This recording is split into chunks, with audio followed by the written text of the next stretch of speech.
Bucks are out here in full force this morning. That's the third one I've seen. All little fellas, but they are out. I was hoping he was bigger when I saw him coming down the road. There's a nice deer down here. I haven't had my eyes on him, but father-in-law Jack was telling me about him. I just haven't seen him. So I was hoping he was him, but just a young two-year-old there. Oh, well, we'll keep our eyes out. But no, like I say, that's the third one I've seen on this road on the way to work. Good morning, guys. Welcome back to the channel. It's November 7th. What's today? Today's Thursday. Thursday, November 7th. One of the milkers had off this morning, so we had to move some guys around. So I am going to clean barn this morning. So we'll get to go up, see some cows. While we get started, hit that like and subscribe button, guys. Do it. We'll see what we don't get into today. Probably gonna be moving some manure. See, I got a clean barn in the morning. And on lunch break, I've got a guy coming, salesman from AHV. So I had never heard of this company. I was been looking at some of the stuff that he sent me. They sell like animal products without meat, without milk withholds, for things like mastitis, animal health, stuff like that. That's the gist that I got. He's coming at lunchtime.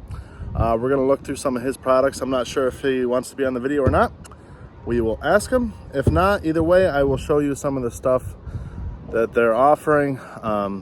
Again, I'm not getting anything out of it. He reached out to me via YouTube because he watches the channel, and they sell stuff in I guess worldwide, but they are selling stuff in Western New York now. So he's gonna come out and show us what he's got to offer. No milk withhold sounds pretty cool. So yeah, we're gonna meet up with him at lunch, but for now, we're gonna go get that barn cleaned, guys. All right, well, I got the dry cows all cleaned out. Our fresh group just went to the parlor, so I'm gonna clean these guys out. Rocking with skid steer number 1 today. So this is the one a few weeks ago. We had a real bad hydraulic oil leak. We couldn't figure out where it was coming from. Ended up finding that it was on the bottom side of the main hydro pump. There's an O-ring in the middle that the pump splits in half with an O-ring in the middle. So this went to the dealership because to pull that, you got to pull the motor. So they pulled the motor. They fixed the hydro pump. They replaced some hoses underneath that were kind of worn, not leaking, but worn.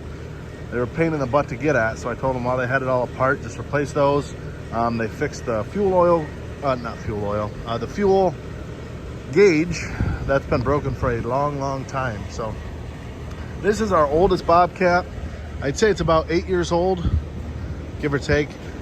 Just walked over 10,500 hours this morning. Actually, it's at 10,000 like 501 or something. So she's got some miles on her, but even with all the hours, it is the favorite among all of us.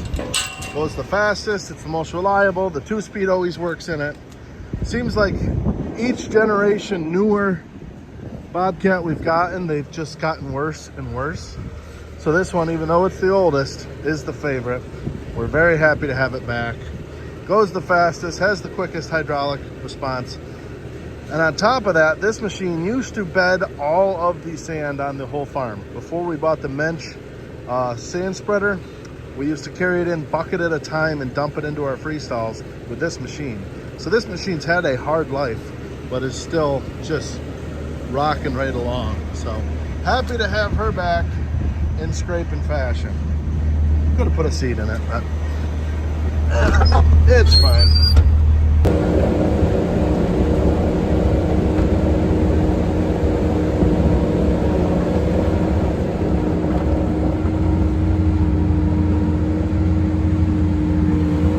I always think it's funny when the cows come back into the barn, half of them walk all the way to the far end. Don't ya? Big framey Rubicon cow there. But yeah, they always come just trotting their way down. Just gotta be nosy. Make sure I got everything good and clean, huh? You guys just checking on me, aren't ya? And the smart ones, they just come right in and go right to the feed bunk at the far end. But, oh well. Well, finish pushing this stuff in. Head on out of here. All right, guys, we're headed up right now. We're gonna clean out the maternity pen back. Usually we bring it out the front, we just load it onto the spreader, but kind of makes a mess of the apron and we got to sweep the whole apron off and it's a whole big ordeal. So this time I'm going to carry it all the way down the walkway and we'll stack it out by the lagoon, and then I'll bring the spreader up later and we'll just spread it all then at once rather than loading one load at a time. Also, this will help get those cows that are going to calve back onto the pack sooner, because while we clean we have to lock them in the feed alley, and I don't love locking cows that are that close onto the feed alley for that long. So this should work out. We did pull a set of twins about an hour ago. Unfortunately, one's a heifer, one's a bull, so the heifer will never be able to breed. They're called free martins, so they will both end up going to the market, but two healthy, cute little calves. It's unfortunate. It's out of a real good cow, but what are you going to do? That's all part of it. So we're going to go get them moved around now and get right after it here. Jack got all these cows pushed up to the front for me. We'll go check on these babies. How we doing over here, Mama? Got them all licked off, having yourself some little bite to eat, are we? Huh? What do you think there, guys? Huh? You guys look like twins. Not a show cow, but just a good old milk cow. Ah, sweetheart. Yeah. Cute little buggers. Alright, so as I was saying, usually we lock the dry cows in the back side of that pen, but it's a pain to get through these gates, through those gates, and then out there we like to keep that concrete nice and clean, and the skid steer leaves. Sorry to get interrupted. It must have just cooled off some more. The fans are all shutting down. So what we're gonna do, we're gonna take it from here. We're just gonna carry it down that alley and stack it out there for now, just to get these cows back onto the pack. So we'll get right after it.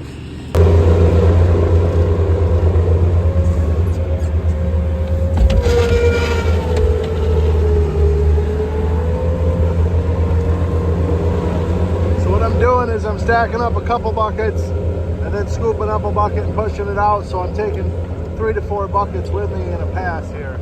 It's going pretty quick. So far so good. Well, we got it all cleaned out, brought the sand shooter up, and we just shot some sand in here, bedded the stalls while I was at it. This just makes a nice base for underneath the straw. We always use the bales off the bottom that are in the dirt for bedding, so that way they do not go into the feed. So we're gonna get these spread out and let these ladies back over. All right, well, we were all clean. We got the twins out of here.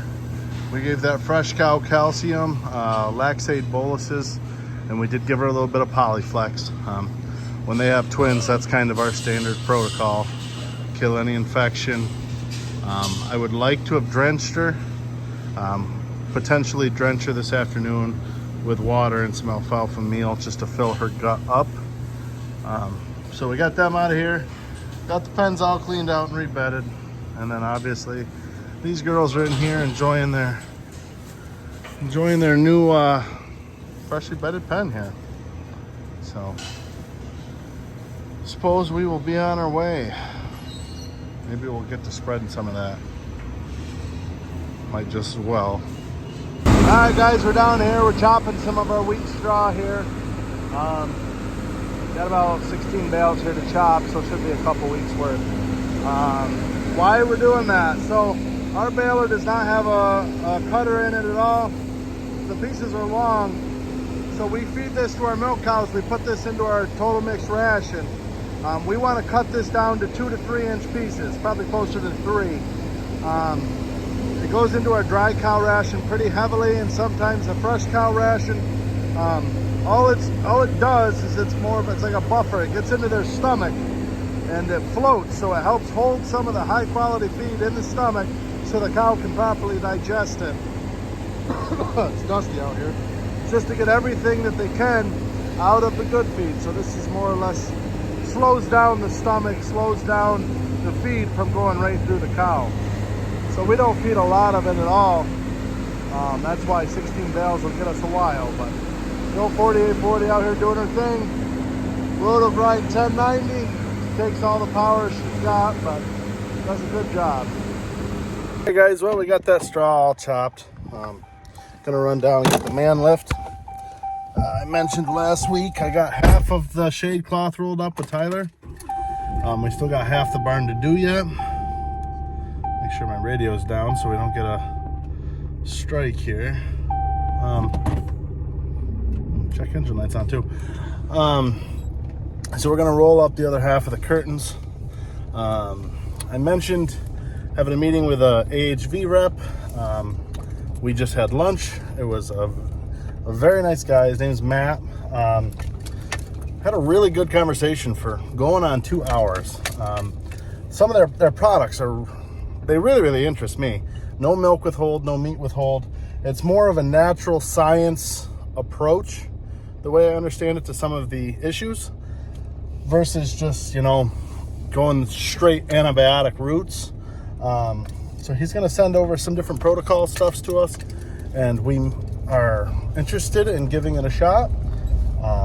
We're still going to use antibiotics, especially on the severe cases, but maybe some of the fresh cow protocol, stuff like that, we might dabble and see how the products go. But those of you guys who are at all interested in this kind of stuff, look up AHV. They're on Google. So again, a worldwide company. You can find your area sales rep on there, no matter where you are, and it has their phone numbers. Like I know Matt's phone number and everything is on their website. Yeah, really great time. We had lunch, had good conversation for, like I said, almost a couple hours. So be sure to check them out if that's something that might interest you.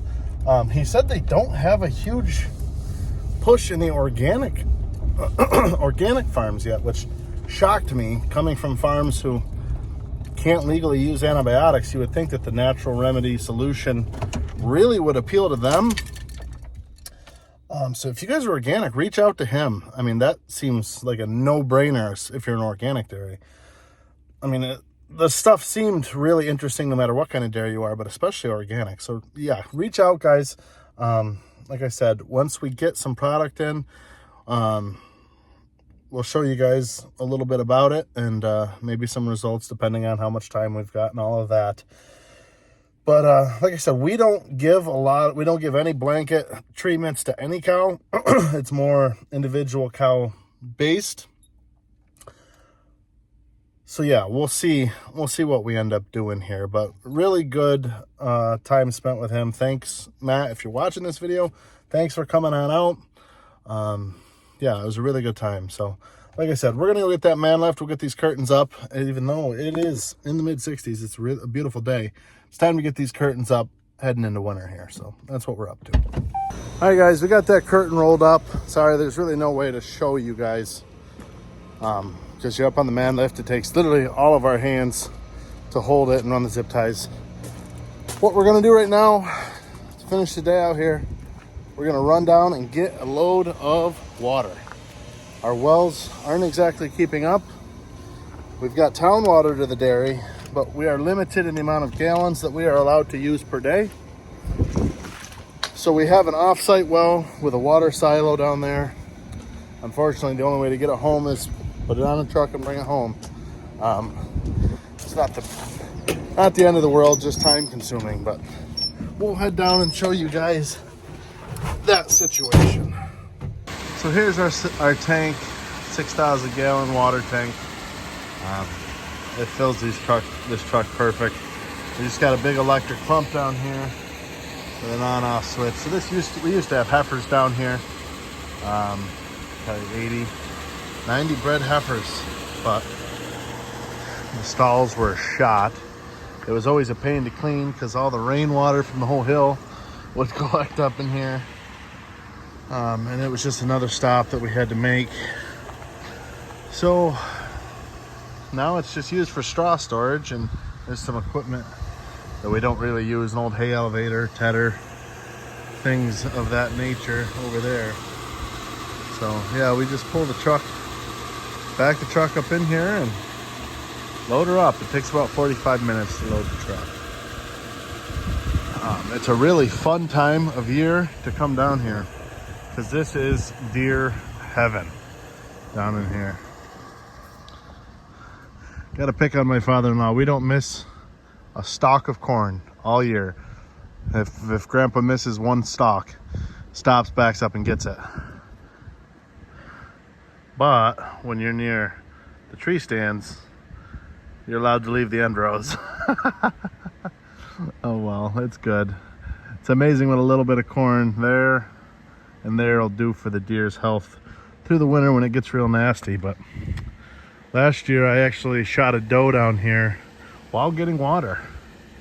It's not the most hunter of hunter things to do, but I mean, I could sit right here last year and I would see legitimately half a dozen to a dozen deer walk through here in the 45 minutes that I was down here.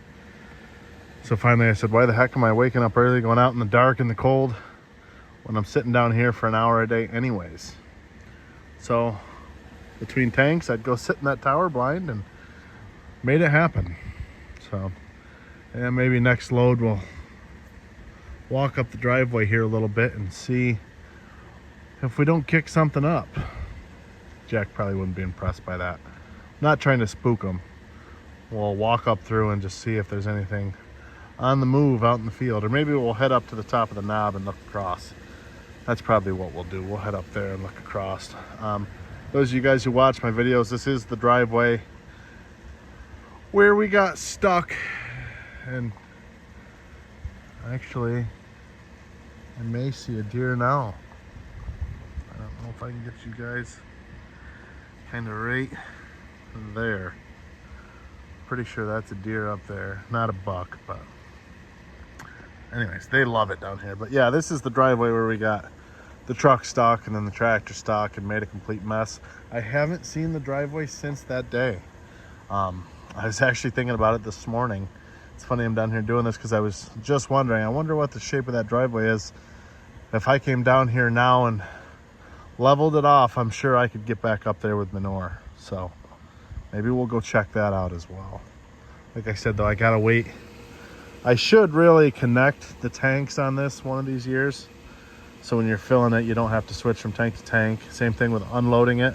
Although unloading it, you'll still have to run one tank at a time, because the tank in the ground I think is 20,000, but it's never like empty. Maybe it's only at 10,000. Maybe it's less than that. I don't really know. I know you can't fit a whole truckload in unless it's like all the way empty. So you'd still have to unload one or two tanks at a time, but not the end of the world.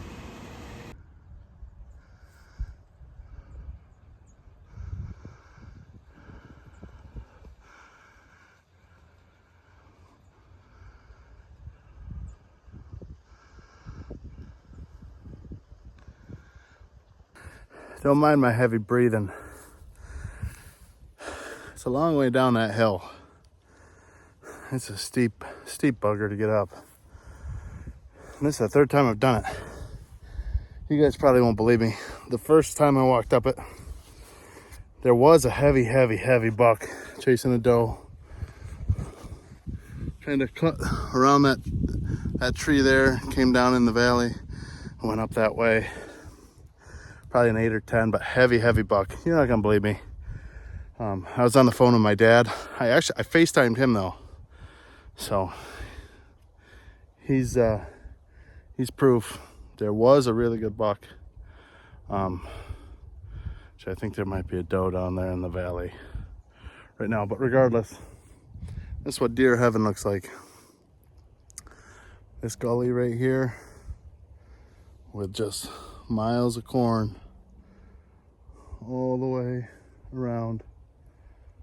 This is probably surrounded by 90 acres here, and then on the other side of the valley here, on the other side of this brush, soybeans, corn stubble, and all this bedding ground. And there's another gully like this right over that hill there. Deer heaven in here. Lots of deer. You guys can see behind me here. Let me spin you around here. That's where we got planted. And I'm pretty sure if I brought down a loader and smoothed that out, I'd get up through that just fine now. It's wet to the left, it's wet to the right. But you keep her in the middle and you smooth her out. She'd be golden. I did talk to Grandpa about bringing the excavator here when he's done over to Coots's.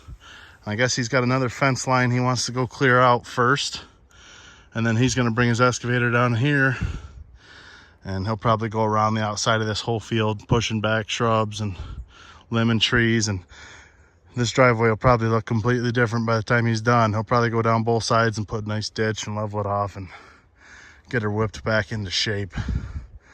See, when this is alfalfa up here, it's not a big deal because you're in the heat of summer, it's always dry, and you're up here 4 days a year. You're not putting manure up here, so it's not as big of a deal. But you know, when we take corn, you're pulling hundreds of loads off of this field, and I'm trying to get manure back on it. Now, if I had to guess, well, I don't know. I was gonna say next year this would probably be grain corn, but I don't know, it's a pretty big hunk, and as it is, we already generally combine the stuff around our bins. So this might get chopped again. I guess we shall see. But what a beautiful, beautiful night up here. Geese are singing, 60 degrees, nice west breeze, sun shining. Wish I was out here. It's another bummer about the time change is by the time I'm done work, it's dark. There's no hunting to be had. So, yeah. Like I've said it in previous videos, I'd love to build a house up here on this knob. Right here. But boy, would that driveway suck getting up here. And the cost to run electric up here would suck. Water actually wouldn't be terrible, because the well we're pumping out, that's a really good well. I could probably run a water line from that well up here, but electric would be tens of thousands of dollars to get up here. And also there's something to be said for beautiful spots just staying beautiful spots and not putting a house up here. This would not be the deer sanctuary that it is if there was a house up here. Probably if some idiot sat up here taking YouTube videos for too long, the deer wouldn't be quite as willing to walk through here either. But got a food plot down there. Got some good stuff there. I was kind of hoping that buck would spin back so you guys would believe me, but I'm pretty sure they were westbound and down in a hurry out of here. That fella knew what he wanted, and it certainly wasn't me. So yeah, we'll smooth that out and get right up through there. We'll probably end up getting a buttload of rain before I can get to it, honestly. So last year there was a 2 doe that would bed down right in there, and they wouldn't move until I literally walked up that ladder. But the first tank I filled every day, I'd walk up in there and there'd be 2 doe bedded right down by that little patch of trees right there. The nice thing is, last year, that was before we had town water, we were getting 2 loads of water a day down here. So the deer were so familiar with the sound of the pump and the truck and me walking up that driveway, I didn't think anything of it. So I guess we'll start our trek back down the hill here. Judging by the looks of the tank, I got about 4 to 5 minutes before it's full. We could probably peek over this knob here, just make sure we didn't loop down here. Someday I'd love to pasture this hillside and some of these Angus crosses that we have born. Bring down here to that barn and rotationally graze this whole hillside here, because this is a whole lot of real estate. I mean, there's probably 30 acres right here, 40. That's just too steep to farm. But you could pasture this off and have nice sections down through to rotationally graze this whole hillside before it grows up. I don't see any fellers running around down here. That field right there we used to run, and when I say we, I mean Grandpa and his brother Don. back in the 80s and 90s. But come to find out that it's actually protected wetlands. And the DEC put that together, and we are no longer allowed to farm that field. So I still think if I planted some pumpkins in there, just a little plot of pumpkins, I'd probably get away with that. But, we'll start our track back down the hill here. But yeah, I really think 20 head of Angus cross down here. Maybe the foot-long farmer will get into beef. Direct ship it to all you viewers. Kind of like the This'll Do Farms guy. Farmer grade will package it up and direct ship it to you. Never hurts to dream, I suppose. But it's a beautiful place down here. Absolutely beautiful. Side note, don't step in that woodchuck hole. You snap your ankle, it really sucks. So, oh, that tank is gonna overflow before I'm there, I think.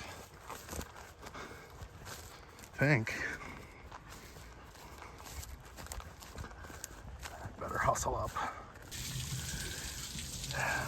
About 10 seconds too late. Oh well. Not gonna hurt nothing. Pop this open. And we can let it start refilling for next time. You guys can hear the water filling back up. So, anyways, guys, that's gonna do it for today's video. Kind of something a little different today. It was kind of nice. Get to spread a little bit of pack manure, clean some barns. Like, again, really great conversation with Matt from AHV. I really enjoyed that conversation. Really happy he reached out. Hopefully we can do some business with them in the future. Hopefully. We'll see how it all works out. But got to come get water, see some beautiful sights. Enjoyable night. So I'm going to get the heck out of here. You guys tell your friends. Tell your friends, your family, retired neighbors about the foot-long farmer, the goofy dairy farmer on YouTube. Hit that like and subscribe button, guys. We'll see you guys in the next one. Thanks for watching. Let's see what the old Ford's made of. Giving her the gears. Feeding her the corn. Big knob on a curve. Come on, old girl. Come on. Atta girl. Heading home to the promised land.